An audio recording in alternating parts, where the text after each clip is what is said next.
Welcome to our channel. Today we how to set up Ring alarm system, quick fix step by step clearly.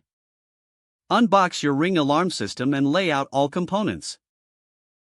Ensure you have the base station, keypads, contact sensors, motion detectors, and any additional accessories. Find a central location for the base station, ideally in a high, open area.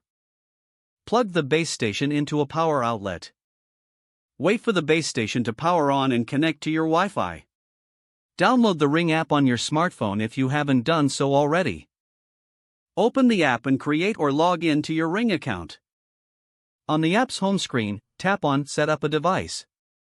Select Security Alarm from the available options. Follow the prompts to connect the base station to your Wi-Fi network. Once connected, the app will guide you through adding devices. Start with the keypad by removing the battery tab found at the back. Press the pair button on the keypad and follow prompts in the app. Next, set up the contact sensors for doors and windows.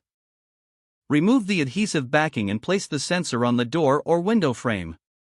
Make sure the magnet lines up with the sensor when the door is closed. Follow the app's instructions to confirm successful. Install motion detectors in areas where you want to monitor movement. Choose locations to avoid false alarms, such as pets or curtains. Adhere the motion detectors to the wall and confirm their pairing in the app. Once all devices are added, review your system settings. Customize alarm settings, notifications, and emergency contacts as needed. Finally, test your system to ensure everything works properly.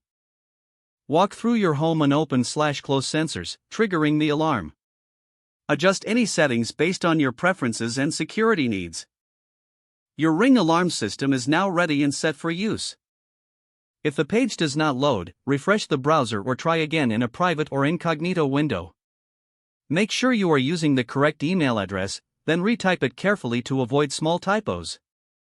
If your password is not accepted, use the reset option and create a new strong password you can remember. Don't forget to like this video and subscribe to our channel for more step-by-step tech guides.